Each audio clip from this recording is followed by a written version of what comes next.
ഇന്ന് ഞാൻ പറഞ്ഞു തരാൻ പോകുന്നത് പുരാണത്തിൽ നിന്നുള്ള ഒരു കഥയാണ്. പണ്ട് മഹാബലി ചക്രവർത്തിയെ മഹാവിഷ്ണുവിൻ്റെ വാമനാവതാരം പാതാളത്തിലേക്ക് ചവിട്ടി താഴ്ത്തിയിരുന്നല്ലോ. ഈ അവസരത്തിൽ വളരെ നിരാശനായി തീർന്ന, വളരെ ദുഃഖിതനായി തീർന്ന മഹാബലിയുടെ മകൻ ബാണാസുരൻ അവിടെ നിന്ന് വടക്കോട്ട് യാത്ര ചെയ്തു. അവിടെ ഒരു രാജ്യം സ്ഥാപിച്ചു. അതിൻ്റെ പേര് ശോണിതപുരം എന്നായിരുന്നു. ഈ ശോണിതപുരത്ത് തൻ്റെ മന്ത്രിയായ കുംഭാണ്ഡനോടൊപ്പം അദ്ദേഹം ഭരണം നടത്തി. ഒരു ശിവഭക്തനായിരുന്നു ഈ ബാണാസുരൻ. അദ്ദേഹത്തിന് 1000 കൈകളുണ്ടായിരുന്നു. സംഗീതത്തിൽ വളരെയധികം താല്പര്യമുള്ള, നന്നായിട്ട് പാട്ട് പാടുന്ന, വാദ്യോപകരണങ്ങൾ വായിക്കുന്ന ഒരു രാജാവായിരുന്നു ഈ ബാണാസുരൻ. എന്നാൽ അദ്ദേഹത്തിൻ്റെ മന്ത്രിയായ കുംഭാണ്ഡൻ ഒരു കുടിലബുദ്ധിക്കാരനായിരുന്നു. ഇടയ്ക്കിടയ്ക്ക് എന്തെങ്കിലുമൊക്കെ കാര്യങ്ങൾ പറഞ്ഞ് ഈ ബാണാസുരനെ വിഷമിപ്പിക്കുകയും അദ്ദേഹത്തെ കൊണ്ട് എന്തെങ്കിലുമൊക്കെ മോശം കാര്യങ്ങൾ ചെയ്യിപ്പിക്കുകയൊക്കെ ചെയ്യുന്നത് ഈ കുംഭാണ്ഡനായിരുന്നു. അങ്ങനെ ഇരിക്കെ ഒരിക്കൽ കുംഭാണ്ഡൻ ബാണാസുരനോട് പറഞ്ഞു, അങ്ങയുടെ പിതാവ് എത്ര നല്ലവനായിരുന്നു, എത്ര നല്ല ഭരണമായിരുന്നു അദ്ദേഹം കാഴ്ചവെച്ചുകൊണ്ടിരുന്നത്. അങ്ങനെ നീതിമാനായ ഒരു രാജാവിനെ ഈ മഹാവിഷ്ണു പാതാളത്തിലേക്ക് ചവിട്ടി താഴ്ത്തിയില്ലേ, അതൊട്ടും ശരിയായില്ല. അതുകൊണ്ട് അങ്ങ് മഹാവിഷ്ണുവിനോട് പകരം വീട്ടണം. അപ്പോൾ ബാണാസുരൻ പറഞ്ഞു, എനിക്ക് പകരം വീട്ടണമെന്നൊക്കെ ആഗ്രഹമുണ്ട്. എൻ്റെ പിതാവിനോട് മഹാവിഷ്ണു ഇങ്ങനെ ചെയ്തത് ഒട്ടും ശരിയായില്ല എന്ന് എനിക്കറിയാം. പക്ഷേ എൻ്റെ പിതാവ് എന്നെക്കൊണ്ടൊരു സത്യം ചെയ്യിച്ചിട്ടുണ്ട്. ഞാൻ ഒരിക്കലും യുദ്ധം ചെയ്യാൻ പാടില്ല എന്ന് അദ്ദേഹം പറഞ്ഞിട്ടുണ്ട്. ബാണാസുരൻ ഈ പറഞ്ഞ കാര്യം സത്യമായിരുന്നു. ഇങ്ങോട്ട് ആക്രമിക്കപ്പെടുമ്പോഴല്ലാതെ ഒരു യുദ്ധത്തിലും പങ്കെടുക്കുകയില്ല എന്ന് മഹാബലി ബാണാസുരനെ കൊണ്ട് സത്യം ചെയ്യിപ്പിച്ചിരുന്നു. അതുകൊണ്ട് തന്നെ മഹാവിഷ്ണുവിനോട് നേരിട്ട് യുദ്ധം ചെയ്യാൻ ബാണാസുരന് പറ്റില്ലായിരുന്നു. അപ്പോൾ കുംഭാണ്ഡൻ പറഞ്ഞു, അത് സാരമില്ല, മഹാവിഷ്ണു മഹാബലിയോട് പറഞ്ഞിട്ടുണ്ട് ഒരു വരം ചോദിക്കാമെന്ന്. ഒരു കാര്യം ചെയ്യാം, അങ്ങ് മഹാബലിയെ ചെന്ന് കണ്ടിട്ട് അങ്ങയ്ക്ക് വേണ്ടി ആ വരം ചോദിക്കണം എന്ന് പറയണം. അപ്പോൾ അങ്ങയുടെ പിതാവ് വരം ചോദിക്കും. ആ വരം ചോദിക്കുന്ന സമയത്ത് അങ്ങ് ഞാൻ പറയുന്നൊരു കാര്യം ചോദിച്ചാൽ മതി. അങ്ങനെ നമുക്ക് മഹാവിഷ്ണുവിനോട് പകരം വീട്ടാം. അങ്ങനെ ബാണാസുരൻ ശോണിതപുരത്ത് നിന്ന് പാതാളത്തിലേക്ക് ചെല്ലുകയും മഹാബലിയെ കണ്ടിട്ട് തനിക്ക് വേണ്ടി മഹാവിഷ്ണുവിനോടൊരു വരം ചോദിക്കണം എന്ന് പറയുകയും ചെയ്തു. മഹാബലിക്ക് ആദ്യം ഇതത്ര ഇഷ്ടപ്പെട്ടില്ല. വരം തരാമെന്ന് പറഞ്ഞത് ശരി തന്നെ, പക്ഷേ താൻ ഇപ്പോഴും സന്തോഷവാനാണ്. പാതാളത്തിൽ താമസിക്കുന്നെങ്കിലും താൻ ഇപ്പോഴും ഒരു വിഷ്ണു ഭക്തനാണ്. തനിക്ക് വിഷ്ണു ഭഗവാനെ പ്രാർത്ഥിച്ചുകൊണ്ടിരുന്നാൽ മാത്രം മതി, മറ്റൊന്നും വേണ്ട. അപ്പോൾ ബാണാസുരൻ പറഞ്ഞു, എനിക്ക് കുറച്ച് കാര്യങ്ങൾ ആവശ്യമുണ്ട്, അതുകൊണ്ടാണ് ഞാൻ അങ്ങയോട് ഈ വരം ചോദിക്കണമെന്ന് പറയുന്നത്. അങ്ങ് എനിക്കത് സാധിച്ചു തരണം.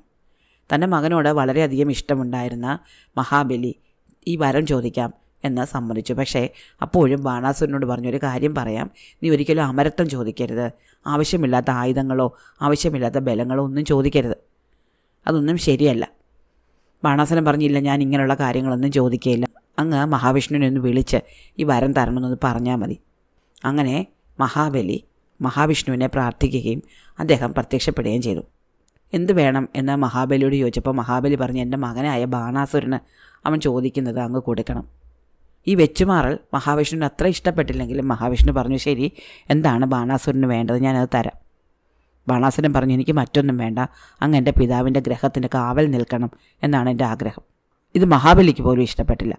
മഹാബലി പറഞ്ഞു, വേണ്ട വേണ്ട, എനിക്ക് അങ്ങനെയുള്ള ആവശ്യങ്ങളൊന്നും ഇല്ല, പക്ഷെ ചോദിച്ചതാണ്, കൊടുക്കാതെ പറ്റില്ല. മഹാവിഷ്ണു പറഞ്ഞു, ഞാൻ അങ്ങയുടെ വാതിലിന് കാവൽ നിന്നോളാം. മഹാവിഷ്ണുവിൻ്റെ പരമഭക്തനായ മഹാബലിക്ക് ഇക്കാര്യത്തിൽ സന്തോഷവുമുണ്ട്, സങ്കടവുമുണ്ട്. ഭഗവാനെ എപ്പോഴും കാണാമെന്ന സന്തോഷവുമുണ്ട്, അദ്ദേഹം തൻ്റെ വീടിൻ്റെ കാവൽക്കാരനായി നിൽക്കുന്നു എന്ന സങ്കടവുമുണ്ട്. അങ്ങനെ മഹാവിഷ്ണുവിനെ മഹാബലിയുടെ വീടിൻ്റെ കാവലേൽപ്പിച്ചിട്ട് ബാണാസുരൻ വീണ്ടും ശോണിതപുരത്തേക്ക് തിരിച്ചുപോയി. മഹാവിഷ്ണു അങ്ങനെ കുറച്ചു കാലം പാതാളത്തിലെ മഹാബലിയുടെ കൊട്ടാരത്തിന് കാവൽ നിന്നെങ്കിലും ഇത് ദേവന്മാർക്ക് വലിയ വിഷമമുണ്ടാക്കി. ദേവന്മാരെല്ലാവരും കൂടെ കൂടിയാലോചിച്ചു, എന്തു ചെയ്യും. അപ്പോൾ ലക്ഷ്മി ദേവി ഒരു സാധാരണ സ്ത്രീയുടെ വേഷത്തിൽ മഹാബലിയെ വന്ന് കാണുകയും മഹാബലിയോട് ഒരു ആഗ്രഹം പ്രകടിപ്പിക്കുകയും ചെയ്തു. തനിക്കൊരു ദാനം വേണമെന്ന് പറഞ്ഞു. ആരെന്ത് ചോദിച്ചാലും കൊടുക്കുന്ന മഹാബലി ഈ സ്ത്രീ എന്താണോ ചോദിക്കുന്നത് അത് കൊടുക്കാമെന്ന് പറയുകയും തൻ്റെ ഭർത്താവിനെ ഈ കാവൽ ജോലിയിൽ നിന്ന് മോചിപ്പിക്കണം എന്നതാണ് തൻ്റെ ആഗ്രഹം എന്ന് ഈ സ്ത്രീ പറയുകയും ചെയ്തു. മഹാലക്ഷ്മിയെ കൂടി കാണാൻ പറ്റിയ സന്തോഷത്തിൽ ദേവിയുടെ കാൽക്കൽ വീണ മഹാബലി മഹാവിഷ്ണുവിനെ ഈ കാവൽ ജോലിയിൽ നിന്ന് മോചിപ്പിച്ചു. അങ്ങനെ മഹാവിഷ്ണു ലക്ഷ്മി ദേവിയോടൊപ്പം വൈകുണ്ഠത്തിലേക്ക് തിരിച്ചുപോയി. എന്തായാലും ബാണാസുരൻ തൻ്റെ ശോണിതപുരത്ത് ഇങ്ങനെ താമസിച്ചു. അങ്ങനെ കാലം കുറേ കഴിഞ്ഞു. ഈ ബാണാസുരന് ഒരു മകളുണ്ടായിരുന്നു. അവളുടെ പേര് ഉഷ എന്നായിരുന്നു. ഈ ഉഷയ്ക്ക് 16 വയസ്സുള്ളപ്പോൾ ഒരിക്കൽ നാരദൻ ബാണാസുരനെ സന്ദർശിച്ചു. കുശലപ്രശ്നങ്ങളൊക്കെ നടത്തുന്നതിനിടയ്ക്ക് നാരദൻ ബാണാസുരനോട് പറഞ്ഞു, ഞാനിപ്പോൾ അങ്ങയ്ക്ക് ഒരു മുന്നറിയിപ്പ് തരാനാണ് വന്നത്. ഇതൊരു ഭാവി സൂചനയാണ്. അങ്ങയുടെ മകളായ ഉഷയുടെ വരൻ അങ്ങയ്ക്ക് അപകടം വരുത്തി തീർക്കും. ഇത് കേട്ടതോടെ ബാണാസുരനാകെ പേടിയായി. മകളെ വിവാഹം കഴിപ്പിക്കേണ്ടതില്ല എന്ന് അപ്പോൾ തന്നെ അദ്ദേഹം തീരുമാനിച്ചു. പക്ഷേ മകൾ ഇനി വിവാഹം കഴിക്കണമെന്ന് പറഞ്ഞാലോ? അതിന് ബാണാസുരൻ കുംഭാണ്ഡനോട് ആലോചിച്ചപ്പോൾ കുംഭാണ്ഡൻ ഒരു ഉപായം പറഞ്ഞു കൊടുത്തു. ഒരു കൊട്ടാരമുണ്ടാക്കി ആ കൊട്ടാരത്തിന് ചുറ്റും വലിയൊരു കോട്ട നിർമ്മിക്കുക. ഉഷ ഒരിക്കലും പുരുഷന്മാരെ കാണാൻ ഇടവരരുത്. നല്ല ഉയരമുള്ള മതിലുള്ള കോട്ടയിലേക്ക് ഒരു ഈച്ച പോലും കടക്കരുത്. അങ്ങനെ ബാണാസുരൻ കുംഭാണ്ഡൻ്റെ സഹായത്തോടെ വലിയൊരു കൊട്ടാരവും ആ കൊട്ടാരത്തിന് ചുറ്റും വളരെ പൊക്കത്തിൽ ഒരു കോട്ടയും നിർമ്മിച്ചു. ഈ കോട്ടയ്ക്ക് ചുറ്റും തീ കൊണ്ട് വലിയൊരു വലയവും കുംഭാണ്ഡൻ തൻ്റെ മായാജാലത്താൽ നിർമ്മിച്ചു. അഗ്നിദുർഗം എന്നായിരുന്നു ഈ തീ വലയത്തിൻ്റെ പേര്. അങ്ങനെ ഉഷ ഒരിക്കലും പുരുഷന്മാരെ കാണാതിരിക്കത്തക്കവണ്ണം ആ കൊട്ടാരത്തിൽ താമസമായി. ഉഷയ്ക്കൊരു കൂട്ടുണ്ടായിരുന്നു. അവളുടെ പേര് ചിത്രലേഖ എന്നായിരുന്നു. ചിത്രലേഖ കുംഭാണ്ഡൻ്റെ മകളുമായിരുന്നു. അങ്ങനെ ചിത്രലേഖയോടൊപ്പം ഉഷ മറ്റാരെയും കാണാൻ അനുവാദമില്ലാതെ ആ കൊട്ടാരത്തിൽ താമസിച്ചു. തൻ്റെ പിതാവിനെയും അദ്ദേഹത്തിൻ്റെ മന്ത്രിയായ കുംഭാണ്ഡനെയും ഒക്കെ അല്ലാതെ മറ്റു പുരുഷന്മാരെ ഒന്നും ഉഷ ഒരിക്കലും കണ്ടിരുന്നില്ല. ഇതൊക്കെ ചെയ്തിട്ട് പോലും ബാണാസുരൻ്റെ പേടി തീർന്നില്ല. തനിക്ക് വളരെ ശക്തനായ ഒരു പങ്കാളി ഉണ്ടാകണം, കാവൽക്കാരനുണ്ടാകണം എന്ന് ബാണാസുരൻ കരുതി. സാക്ഷാൽ മഹാവിഷ്ണുവിനെ ഒരു തവണ പിണക്കി വിട്ടിട്ടുണ്ട്. തൻ്റെ പിതാവിൻ്റെ കോട്ടയ്ക്ക് കാവൽ നിർത്തിയിട്ടുണ്ട്. അതുകൊണ്ട് മഹാവിഷ്ണു തന്നോട് പകരം വീട്ടാൻ വരും എന്ന് ബാണാസുരൻ എപ്പോഴും പേടിയുണ്ടായിരുന്നു. അതുകൊണ്ട് തന്നെ മഹാവിഷ്ണുവിനോട് എതിരിടാൻ പറ്റിയ ഒരു പങ്കാളിയെ തനിക്ക് വേണം എന്ന ചിന്തയിൽ ബാണാസുരൻ എപ്പോഴും കഴിഞ്ഞു. അങ്ങനെ ഇരിക്കെ ഒരു ദിവസം ബാണാസുരനൊരു ഉപായം തോന്നി. അദ്ദേഹം തൻ്റെ 1000 കൈകൾ കൊണ്ട് വീണ, മൃദംഗം, ഘടം, ടമരു തുടങ്ങിയ വാദ്യോപകരണങ്ങൾ വായിക്കാൻ തുടങ്ങി. വളരെ താളത്തിൽ മനോഹരമായിട്ടായിരുന്നു വായിച്ചിരുന്നത്.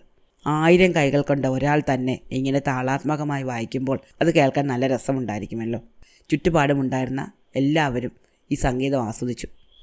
ഈ സംഗീതത്തിൻ്റെ അലയൊലികൾ കൈലാസ പർവ്വതത്തിൽ പോലും എത്തി. പരമശിവൻ പോലും ഈ പാട്ടിനൊത്ത് താളം പിടിച്ചു. ഇതാരാണ് ഇത്ര മനോഹരമായിട്ട് സംഗീതം സൃഷ്ടിക്കുന്നത് എന്നറിയാൻ വേണ്ടിയിട്ട് അദ്ദേഹം താഴെ ഇറങ്ങി വന്നു. കൈലാസത്തിൽ നിന്ന് താഴെ ശോണിതപുരത്തേക്ക് വന്നു. ബാണാസുരനെ കണ്ടു. ബാണാസുരൻ സൃഷ്ടിച്ച സംഗീതത്തിൽ ആകർഷനായ അദ്ദേഹം അവിടെ നിന്ന് ആനന്ദ നടനം തുടങ്ങി. ബാണാസുരനാണെങ്കിൽ പരമശിവനെ സന്തോഷിക്കത്തക്കവണ്ണം തൻ്റെ സംഗീതം തുടരുകയും ചെയ്തു. കുറേ നേരം കഴിഞ്ഞാണ് സംഗീതം നിർത്തിയത്. പക്ഷേ അപ്പോഴും പരമേശ്വരന് നൃത്തം ചെയ്ത് മതിയായിരുന്നില്ല.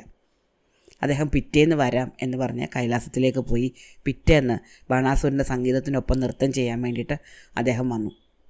ബാണാസുരൻ വളരെ മനോഹരമായിട്ട് സംഗീതം സൃഷ്ടിക്കുകയും പരമശിവൻ അതിനൊത്ത് ആനന്ദ നടനമാടുകയും ചെയ്തു. പിന്നീട് ഇതൊരു പതിവായി.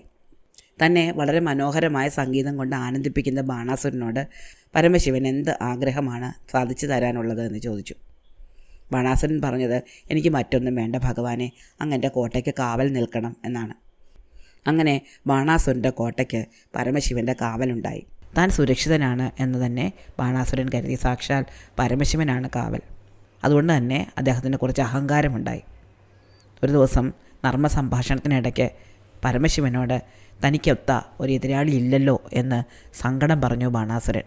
ബാണാസുരൻ്റെ അഹങ്കാരത്തിൽ പരമശിവന് ഒട്ടൊന്ന് കോപം വന്നു. പരമശിവൻ പറഞ്ഞു, നിനക്കൊത്ത ഒരു എതിരാളി നിനക്ക് വരുന്നുണ്ട്. ആ എതിരാളി വരുമ്പോൾ നിനക്ക് മനസ്സിലാകും, നിൻ്റെ രഥത്തിൻ്റെ കൊടി അപ്പോൾ ഒടിഞ്ഞു വീഴും. എന്നാൽ പ്രശ്നങ്ങൾ വന്നത് മറ്റൊരു വഴിക്കാണ്. ഉഷ സ്ഥിരമായിട്ട് ഒരു പുരുഷൻ്റെ സ്വപ്നം കാണാൻ തുടങ്ങി.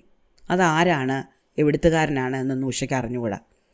പക്ഷെ സ്ഥിരമായിട്ട് അവളുടെ സ്വപ്നത്തിൽ വളരെ സുന്ദരനായൊരു പുരുഷൻ പ്രത്യക്ഷപ്പെടാൻ തുടങ്ങി. മറ്റു പുരുഷന്മാരെ ഒന്നും കണ്ടിട്ടില്ലാത്ത ഉഷയ്ക്ക് ഈ സുന്ദരനായ പുരുഷനെ കാണണം എന്ന ആഗ്രഹം തോന്നി. അവൾ ആദ്യമൊന്നും ഇതാരോടും പറഞ്ഞില്ലെങ്കിലും പിന്നീട് തൻ്റെ സുഹൃത്തായ ചിത്രലേഖയോട് പറഞ്ഞു. തൻ്റെ സുഹൃത്തിനെ സഹായിക്കണം എന്ന ചിത്രലേഖയ്ക്ക് ആത്മാർത്ഥമായ ആഗ്രഹമുണ്ടായിരുന്നു. ഉഷയുടെ സങ്കടം മനസ്സിലാക്കി ചിത്രലേഖ പല രാജകുമാരന്മാരുടെയും ചിത്രങ്ങൾ വരച്ച് കാണിച്ചു.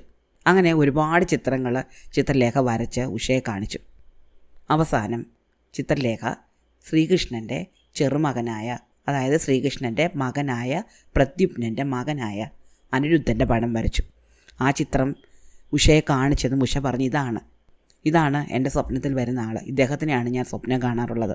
ദൂരെ ദൂരെ ദ്വാരകയിലെ കൊട്ടാരത്തിൽ കഴിയുന്ന അനിരുദ്ധനും ഇവിടെ അഗ്നിദുർഗത്താൽ ചുറ്റപ്പെട്ട കോട്ടയിൽ കഴിയുന്ന ഉഷയും തമ്മിൽ കാണാൻ യാതൊരു സാധ്യതയും ഉണ്ടായിരുന്നില്ല. എന്നാൽ തൻ്റെ സുഹൃത്തിനെ സഹായിക്കണം എന്ന് ചിത്രലേഖയ്ക്ക് വളരെയധികം ആഗ്രഹമുണ്ടായിരുന്നു.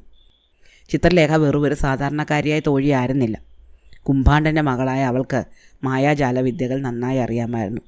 അതുകൊണ്ട് തൻ്റെ ജാലവിദ്യയാൽ അവൾ ദ്വാരകയിലെത്തുകയും ദ്വാരകയിൽ ഉറങ്ങിക്കിടന്നിരുന്ന അനിരുദ്ധനെ കിടക്കയോടെ പൊക്കിയെടുത്ത് പറന്ന് ഉഷയുടെ അന്തഃപുരത്തിൽ എത്തിക്കുകയും ചെയ്തു. പിറ്റേന്ന് ഉറക്കമുണർന്ന അനിരുദ്ധൻ ഉഷയെയാണ് കണ്ടത്. ഒറ്റ നോട്ടത്തിൽ തന്നെ അവർ പരസ്പരം ഇഷ്ടപ്പെട്ടു. വിവാഹം കഴിക്കണം എന്ന് അവർ പരസ്പരം തീരുമാനമെടുക്കുകയും ചെയ്തു. എന്നാൽ തൻ്റെ മകളായ ഉഷയുടെ കൊട്ടാരത്തിൽ ഒരു പരപുരുഷൻ കടന്നിരിക്കുന്നത് അപ്പോൾ തന്നെ ബാണാസുരൻ അറിയുകയും കോപം കൊണ്ട് അലറിക്കൊണ്ട് അയാൾ ഉഷയുടെ അന്തഃപുരത്തിലേക്ക് വരികയും ചെയ്തു. അവിടെ ഉണ്ടായിരുന്ന അനിരുദ്ധൻ ബാണാസുരനോട് എതിരിട്ടെങ്കിലും പിടിച്ചു നിൽക്കാൻ പറ്റിയില്ല. തോറ്റുപോയ അനിരുദ്ധനെ ബാണാസുരൻ തടവിലാക്കി. ഈ സമയത്ത് അനിരുദ്ധനെ കാണാതെ ശ്രീകൃഷ്ണനും ബലരാമനും പ്രദ്യുമ്നനും ഒക്കെ തേടി നടക്കുന്നുണ്ടായിരുന്നു. അനിരുദ്ധൻ എവിടെ പോയി എന്ന് ആർക്കും മനസ്സിലായില്ല. രാത്രിയിൽ ഉറങ്ങാൻ കിടന്നിരുന്ന അനിരുദ്ധനെ രാവിലെ കാണാനില്ല. അന്വേഷണം നടക്കുന്ന സമയത്ത് നാരദ മഹർഷി അവിടെ എത്തുകയും അനിരുദ്ധൻ ഇപ്പോൾ ബാണാസുരൻ്റെ തടവിലാണ് എന്ന് അറിയിക്കുകയും ചെയ്തു. അങ്ങനെ അനിരുദ്ധനെ രക്ഷിക്കാൻ വേണ്ടി കൃഷ്ണനും ബലരാമനും പ്രദ്യുമ്നനുമൊക്കെ 12 അക്ഷൗഹിണി പടയുമായിട്ട് ശോണിതപുരത്തേക്കെത്തി. എന്തായാലും യാദവ യോദ്ധാക്കളുടെ സൈന്യം, അതിൽ കൃഷ്ണൻ, ബലരാമൻ, പ്രദ്യുമ്നൻ, സാമ്പൻ, ശരവണൻ, നന്ദൻ തുടങ്ങി ഒരുപാട് പേരുണ്ടായിരുന്നു. ഇവരെല്ലാവരും കൂടി ശോണിതപുരത്തെത്തിയതും ബാണൻ്റെ രഥത്തിൻ്റെ കൊടി തകർന്നു വീണു. തനിക്കൊത്ത ഒരു എതിരാളി വന്നുവെന്ന് ബാണന് മനസ്സിലായി. ബാണൻ തൻ്റെ കാവൽക്കാരനായ ശിവനോട് സഹായം അഭ്യർത്ഥിച്ചു.